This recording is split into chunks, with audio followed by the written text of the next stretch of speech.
মুহাম্মদ এই মক্কার সব থেকে বড় টাকাওয়ালা বানাইবো, তুমি চাইলে আমরা টাকাওয়ালা বানাইতেও রাজি। এরপর আমাদের মূর্তিগুলোরে খারাপ বলবা না। 3 নাম্বার অফার, যদি চাও এই মক্কার সব থেকে সুন্দরী নারী তোমার সামনে এনে দেব। 3টা অফার রাসূলকে দিবেন, আল্লাহ রাসূল প্রত্যাখ্যান করছেন। ইহুদিদেরকে ডাক দিয়া বলেন, ইহুদির দল, তোমরা মনে করেছো আমি টাকা লোভী, মনে করেছো আমি নেতা হওয়ার জন্য পাগল। না না, আমি নারীর পাগলও না, টাকার পাগলও না, নেতা হওয়ার পাগলও না। ওই যে সূর্যের দিকে তাকাও, জমিন থেকে সূর্যটা অনেক উপরে।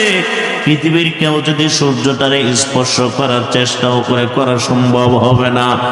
এরপরেও যদি বলে নাও সূর্যটা তোমার ডান হাতে এনে দিলাম, চন্দ্রটারে বাম হাতে আইনা দিলাম, এরপরে যদি বলে নাও দিন থেকে তুমি সরে যাও, মূর্তিগুলোরে খারাপ বলবা না, দিনের দাওয়াত বন্ধ করে দাও, এরপরও আমি মুহাম্মদ দিন থেকে পিছপা হব না, দিনের পথে আসি।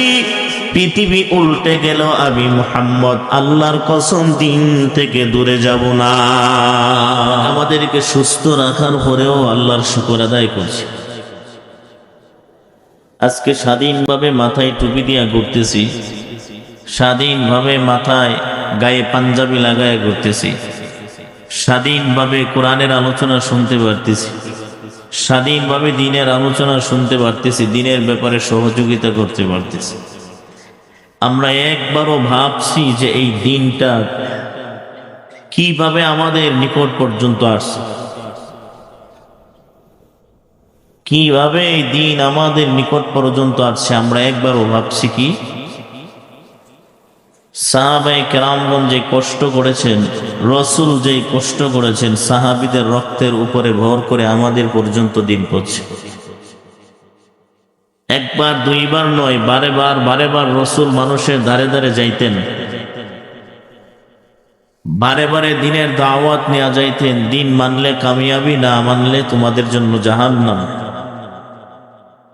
রাসূলকে ধিক্কার জানাইতেন, রাসূলকে ঘৃণার নজরে তাকাইতেন, রাসূলের দিকে ঘৃণার কথা বলতেন। এমনও সময় হয়তো আবু জাহেল রাসূলকে বলতেন, তোমাকে নবী বানায় পাঠাইলো, আমাদের মধ্যে কত মানুষ আছে যারা অনেক বড় বড় দামি মানুষ, টাকাওয়ালা মানুষ, এদেরকে নবী বানায় না পাঠাইয়া তোমারে নবী বানায় পাঠাইছে, আর কোন লোক দেখে নাই আল্লাহ? অনেক ধিক্কার জানাইতেন রাসূল। এরপরে তো রাসূলকে দিন থেকে দূরে রাখার জন্যে, দিনের দাওয়াত শিখাবো না, নষ্ট করেন না, দিনের দাওয়াত বন্ধ করার জন্য রাসূলকে অফারের উপরে অফার। হে মুহাম্মদ,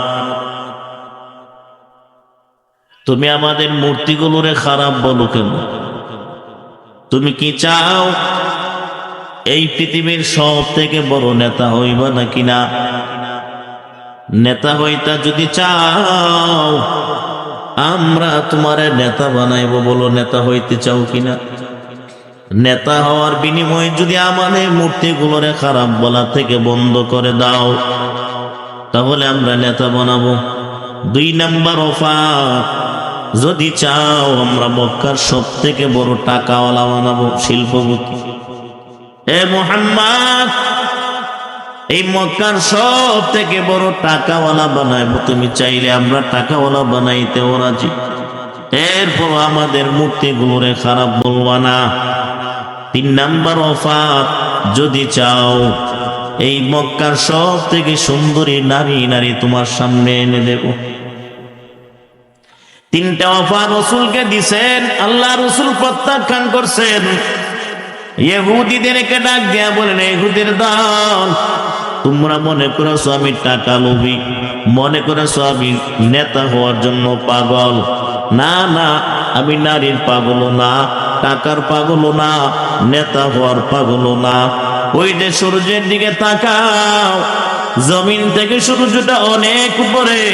পৃথিবীর কেউ যদি সূর্যটারে স্পর্শ করার চেষ্টাও করে, করা সম্ভব হবে না।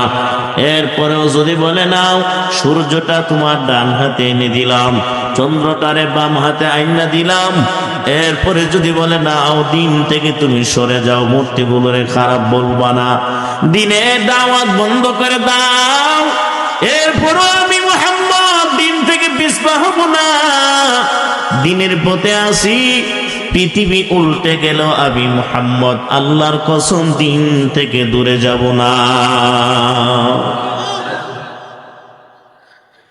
আমরা তো তিনটার লোভে লোভে, তিনটার লোভে লোভে, নেতা হওয়ার জন্য পাগল হইয়া কানায় বাড়ি করছে। নবীর উম্মত, পৃথিবীর কেউ যদি আমারে বলে বান্দা পুরা টাকা শহরের নেতা তোমারে বানায় দেব, মানুষ তো নেতা হইতে পাগল।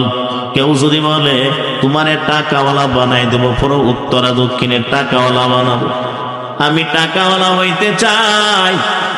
আমি নিজেরাও যদি কেউ বলতো টাকাটা নিয়ে নিতাম, দিনটারে নিতাম না, কারণ আমরা দুর্বল ইমানদার, সবল ইমানদার না, ঠিক না বেটি? সাহাবীদেরকে পুরা দুনিয়া দিলেও তারা দুনিয়া নিতেন, কারণ তাদের কাছে ইমানের দাম অনেক বেশি। মুসলমান নবীর উম্মত, ইমানের কত দাম, ইমানের কত দাম! এ তামাম দুনিয়া বিক্রি করলো, ইমানের দাম হবে না। এলাকার মুসলমান, আজ আমরা নবীর আদর্শ থেকে অনেক দূরে, কোরআন থেকে অনেক দূরে। এই কোরআনটা এবং নবীর আদর্শটা টিকে রাখার জন্য রাসূল অনেক কষ্ট করলেন। রাসূলের কষ্ট যদি এক পাল্লায় রাখা হয়, তামাম দুনিয়ার নবীদের কষ্ট যদি এক পাল্লায় রাখা হয়, আমার নবীর কষ্টের পাল্লাটাই ভারী হবে। আমার নবী তায়েফের ময়দানে বহু কষ্ট করলেন এই দিনটারে টিকে রাখার জন্য। আজ আমরা দিনের পথে নাই, আজ আমরা নেতার কথা মান্য চলতেছি, টাকাওয়ালার পিছনে ঘুরা ঘুরা জীবনটারে কাটায় ফেলাইলাম। ও নবীর উম্মত, একবারও কি ভাববা দেখছেন কিয়ামতের ময়দানের অবস্থা বড় ভয়ঙ্কর হবে? মানুষ জাহান্নামের ভয়ে কাঁদতে থাকবে আর দৌড়তে থাকবে, ডাইনে দর মারবে, বাঁচাও বাঁচাও। এ কে বাঁচাইবে? তোমার নেতাই কি বাঁচাইবে? বলে না না, টাকাওয়ালা বাঁচাইবে। বলে না, টাকাওয়ালার ক্ষমতা নাই, নেতারও ক্ষমতা নাই, ও নবীর উম্মত কোন আলেমেরও ক্ষমতা থাকবে না, কারণ আমার আমল যদি না থাকে পৃথিবীর কেউ বাঁচানোর ক্ষমতা নাই।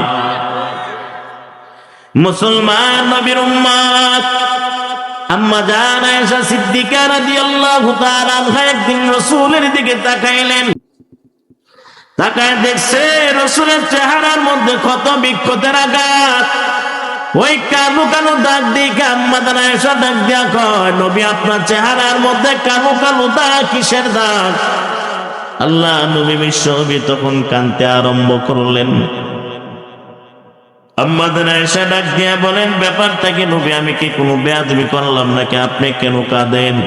ও না না, কোনো বেয়াদবি করো নাই, তুমি কালো কালো দাগের কথা বললা, আবার অতীত জীবনের কথা মনে কইরা ফালাইলা। অতীত জীবনের কি কথা? ডাক দিয়া বলেন, আমি দিনের দাওয়াত নিয়ে যখন মানুষের কাছে যাই, মানুষ আমি নবীরে মানে না, দিন মানতে চায় না, পাথর তারা ডিল মারে। ওই পাথরের আঘাত আজ আমার চেহারার মধ্যে কালো কালো দাগ হয়ে আছে, পাথরের আঘাতে গুলো। আম্মা জান আয়েশা ডাক দিয়া বলেন, আল্লাহর কাছে দোয়া করেন আল্লাহ যেন কালো দাগগুলোরে মুছায়া দেয়। নবী ডাক দিয়া বলেন, না না, আমি দাগগুলো মুছে দেওয়ার জন্য বলবো না, আমি বললেই তো 1 মিনিটে আমার আল্লাহ দাগগুলোরে মুছায়া দিবে।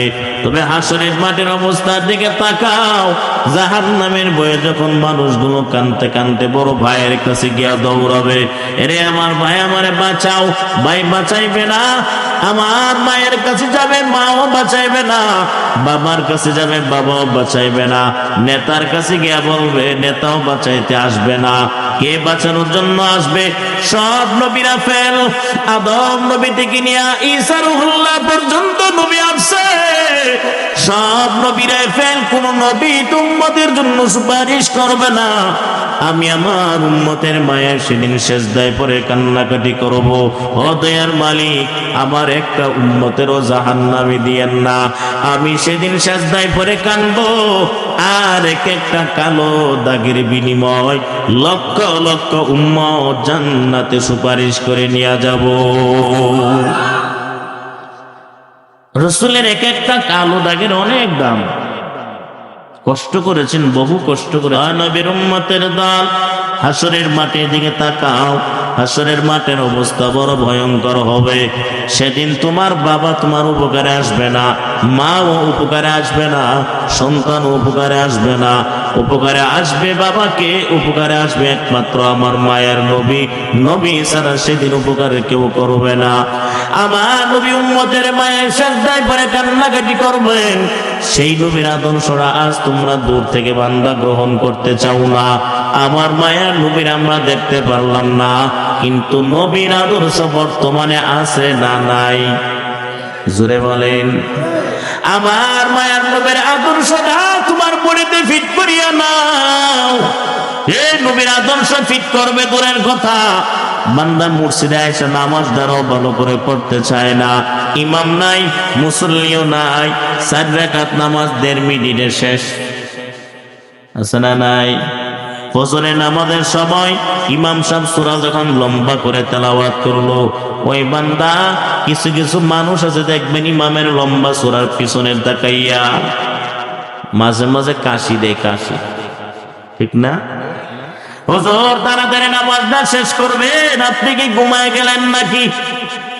এই জাহান্নামের আগুন থেকে মুক্তি পাইবা কেমনে? মুক্তি পাইবা নামাজের মধ্যে বন্দামি করলে। হ্যাঁ, নামাজের মধ্যে বন্দামি করলে মুক্তি পাওয়ার আশা নাই। যত বড় বড় আল্লাহওয়ালারা বুজুর্গ হয়েছেন, এই নামাজের মাধ্যমে বান্দা বুজুর্গ হয়েছেন। আল্লাহ বলেন, ধৈর্য ধারণ করিয়া যখন নামাজের মধ্যে দাঁড়ায় যাইবা, আমি আল্লাহর কাছে যখন চাইবা নামাজের পরে, আমি আল্লাহ নামাজ দাঁড়িয়ে এত ভালোবাসি। আমি আল্লাহর কাছে কোনো বান্দা যখন চোখের পানি ছেড়ে দিয়া কান্নাকাটি করে, আমি আল্লাহ চোখের পানিটারে এত মূল্যায়ন করি যে চোখের পানির বিনিময়ে তা যা চায় আমার বান্দারে দিতে আমি বাধ্য। মুসলমান নবীর উম্মত, আজ আমাদের মধ্যে নামাজ নাই, নবীর আদর্শ নাই। নবীর আদর্শের টুপি কই? নবীর আদর্শের পাঞ্জাবি কই?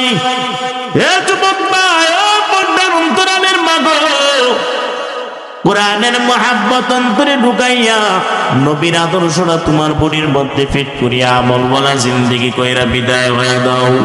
আমার নবী যে নামাজ পড়ছেন, আমার নবী যে ইবাদত করলেন দেখেন নাই? আপনারা দেখেন নাই? কিন্তু হাদিসের মধ্যে বর্ণনা করে দিয়ে গেলেন, আমার নবী এমন ভাবে নামাজে দাঁড়াইতেন, নবীদের পা মুবারক ফুল্লা যাইতো। ও নবীর উম্মত, আজ আমরা ডাক্তারের কথা মানতে পারি, নেতার কথা মানতে পারি, কিন্তু নবীর আদর্শের কথা মানতে খবর নাই।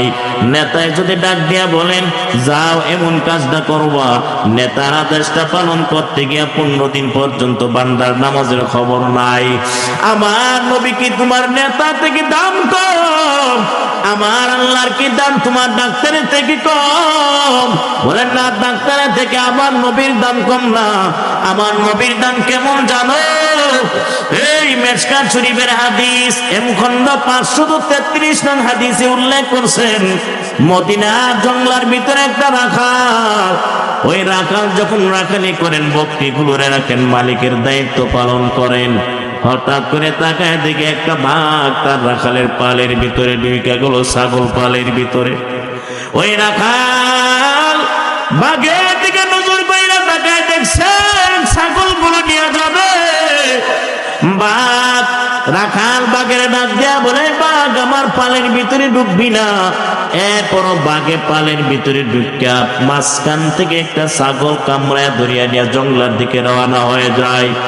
এবার রাখাল দৌড়ে গিয়া বাঘের মুখ থেকে যখন বকরিটারে নিয়ে আসেন, বকরিটা বাঘ আর কিছু বলে নাই, পাহাড়ের চূড়ার উপরে উঠিয়া গেল। বাঘ উপরে উঠিয়া ডাক দিয়া বলে, রে রাখাল, আল্লাহ আমার একটা শিকারী নিযুক্ত করে দিয়েছেন, আমার রিজিকটারে বের করে দিল, আর তুমি আবার জবান থেকে রিজিকটারে নিয়ে গেলা। এই কাজটা ঠিক করলা না, কারণ এই রিজিকটাই ছিল আমার জন্য। রাখাল ডাক দিয়া বলে, বাঘ তুই কি আবার মানুষের ভাষায় কথা বলতে পারো? এটা বড় আশ্চর্যের ব্যাপার। বাঘে ডাক দিয়া বলে, ও রাখাল ভাই, এর থেকে বড় আরো একটা আশ্চর্য ব্যাপার আছে, শুনবা নাকি? ও কি আশ্চর্য ব্যাপার? তো মদিনায় গিয়া দেখবা, মক্কা থেকে একজন লোক মদিনায় আসছে, মানুষদেরকে দিনের দিকে ডাক দেয়, তোমরা যদি তারে মানো সফল কাম হয়ে যাইবা, আর সেই নবীরে যদি না মানো নাকাম হয়ে থাকবা। রাখাল ওই মদিনাওয়ালা নবীর কথা শুননা দেরি করে নাই, এই নবীজির সামনে গিয়া দাঁড়াইছে। মদিনা লোকদের গিয়া ডাক দিয়া বলেন, রাখাল, ও মদিনাওয়ালা ভাই, তোমরা কি মুহাম্মদ নামে কাউকে দেখছো? সে নাকি দিনের দিকে ডাক দেয়। মানুষগুলো নবীরে দেখায় দিছেন। ওই রাখাল নবীদের সামনে গিয়া দাঁড়ায় ডাক দিয়া বলে, নবী, আমি রাখালি করতাম, রাখালি সব সাইরা দিয়া চলে আসলাম আপনার চেহারাটুকু দেখার জন্যে, কারণ বাঘে কথা বলছে আপনি নাকি সত্য নবী, এর থেকে বড় প্রমাণ আর পৃথিবীতে লাগবে না। ও নবী, আপনি আমার তাড়াতাড়ি পড়ায় দেন, লা ইলাহা ইল্লাল্লাহু মুহাম্মাদুর রাসূলুল্লাহ। রাখাল বাঘের কথা শুননা, নবীজির পক্ষে বাঘের কথা শুননা কালেমা পড়ে মুসলমান হয়ে গেছে। আর আমরা তো নবীও চিনলাম না, আমরা চিনছি খালি নেতা আর নেতা। আল্লাহ আমাদের বুঝার তৌফিক দেন, জোরে বলেন আমিন। আমরা মোল্লারা যা বলি নিজের জন্য বলি, অপরের জন্য বলি। অনেকেই মনে করে যে হুজুররা নসিহত করে, শুধু আপনাদের ব্যাপারে নসিহত না, যারা নসিহত করে তাদের জন্য কিছু দরকার আছে না নাই? জোরে বলেন আছে না নাই? শুধু আপনাদের জন্য ওয়াজ না, ওয়াজ যারা করেন তাদের জন্য লাগবে, ঠিক না বেঠিক? আল্লাহ আমাদের বুঝার তৌফিক দেন। মুসলমান নবীর উম্মত, ওই রাখাল কালেমা পয়রা মুসলমান হয়ে গেছে। আর নবীর উম্মত, নবীজির ব্যাপারে যদি বাঘে সাক্ষ্য দেয়, ছোট ছোট পানিরা যদি নবীর ব্যাপারে সাক্ষ্য দেয়, আমরা মানুষের নবীরে চিনলাম না, সৃষ্টিকুলের সর্বশ্রেষ্ঠ মানব জাতি, সম্মানী মানুষ, ওই মানুষগুলো নবীরে চিনি নাই। কিয়ামতের ময়দানে আবার আশা করি নবী ছাড়া কোনো উপায় নাই। কসু হয় বা কসু কিয়ামতের দিন। নবীর উম্মতের দল আবার মায়ার নবী, এত মায়া। নবী যদি জমিনে না আসতেন আল্লাহ তামাম দুনিয়া বানাইতো না। এই দুনিয়া আমার আল্লাহ পাক রব্বুল আলামিন বানাইতেন না। আমার মায়ার নবী উম্মতের জন্য কত মায়া লাগবে। কিয়ামতের ময়দানে উম্মতের জন্য বড় মায়া। জমিনেও তো উম্মতের জন্য কত কষ্ট দিল, একদিনও বদদুয়া দেয় নাই। বদরের প্রান্তরে রাসূলকে কষ্ট দিতে কম দেয় নাই। এরপর রাসূল কোন উম্মতের জন্য বদদুয়া দেয় নাই। কিয়ামতের মাঠে আমার নবী উম্মতের জন্য বড় মায়া লাগবে। আদম নবীর কাছে দৌড়ে যাওয়ার পর আদম নবী আসবে না বাঁচানোর জন্য, উম্মতের জন্য সুপারিশ করতে আসবে না। আদম নবীর পরে যত নবীরা আসবে সব নবীদের কাছে যাবে, কোন নবী তো কিয়ামতের দিন সুপারিশ করবে না। আমাদের নবীর কাছে যাওয়ার পরে নবী সেজদায় পড়ে কান্নাকাটি করবেন। জবাব দিয়া বলেন, জমিনে যে নেতার পিছনে দৌড়াইলা, বাবার পিছনে দৌড়াইলা, এই বড় বড় টাকাওয়ালার পিছনে দৌড়ছো, ওই টাকাওয়ালারা কোথায় থাকবে কিয়ামতের দিন? আমার নবী ছাড়া কিয়ামতের ময়দানে আপন বলতে কেউ নাই।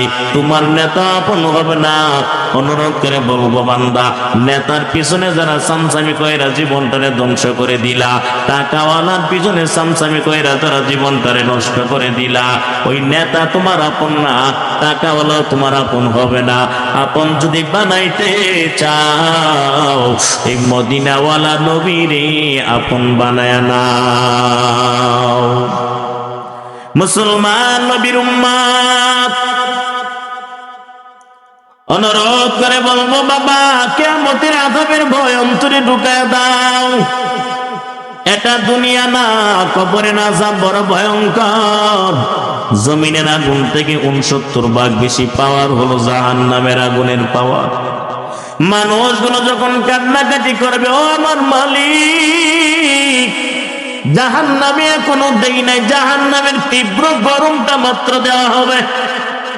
এ আল্লাহ জাহান্নাম বানাইছে, মালিক দারুগা আলাইহিস সালাম বলছে, আমি জাহান্নাম বানাইলাম, গিয়া দেখো জাহান্নামের আগুনটার অবস্থা কেমন। মালিক দারুগা জাহান্নামের ভিতরে যাবে দূরের কথা, আগের থেকে জাহান্নামের তীব্র গরমটা সহ্য হয় না।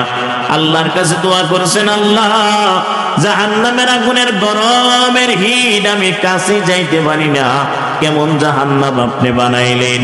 আল্লাহ ডাক দিয়া বলে, জিব্রাইল যাও, জান্নাতের ভিতর থেকে আমার কালেমা নামে আংটিটারে তার কপালে ললাটে সাপ লাগায়া দাও।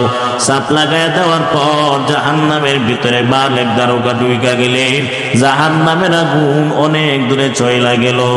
নবী ডাক দিয়া বলেন, পৃথিবীর কেউ যদি লা ইলাহা ইল্লাল্লাহ পরে সে অনুযায়ী আমল করিয়া নেয়, কালেমার হকটা যদি কেউ আদায় করে, নামাজগুলো আদায় করে, হজ যথারীতিভাবে আদায় করে, আরে নবীর উম্মত, আল্লাহর নবী বলছেন জাহান্নামের আগুন যেমন মালিক দারোগারে দেইখা ভয়ে পালায় গেল, ঠিক তদ্রূপভাবে ওই মুমিনটারও দেইখা জাহান্নামের আগুন নিভিয়া যাবে। অতএব নবীর আদর্শ পালন করা লাগবে, জাহান্নামের ভয় অন্তরে ঢুকানো লাগবে। আল্লাহ আমাদের জাহান্নামের ভয় অন্তরে নিয়ে আমলওয়ালা জিন্দেগি করার তৌফিক দান করেন, বলেন আমিন। আর জোরে বলেন আমিন। নবী বলেন, আল কবরু রাউযাতুম মিন রিয়াজিল জান্নাহ আও হুফরাতুম মিন হুফারিন নার। এই কবরটা হবে কোন মানুষের জন্য জান্নাতের বাগান, কবর হবে কোন মানুষের জন্য জাহান্নামের গর্ত। ও নবীর উম্মত, যদি জাহান্নামের তীব্র গরমটা সহ্য করতে পারো তাহলে গুনাহ করো, বাধা নাই। যদি বলো না না জাহান্নামের আগুন সহ্য করা যাবে না, পায়ে হাত দিয়ে বলতে চায় আর গুনাহের দিকে যাও না।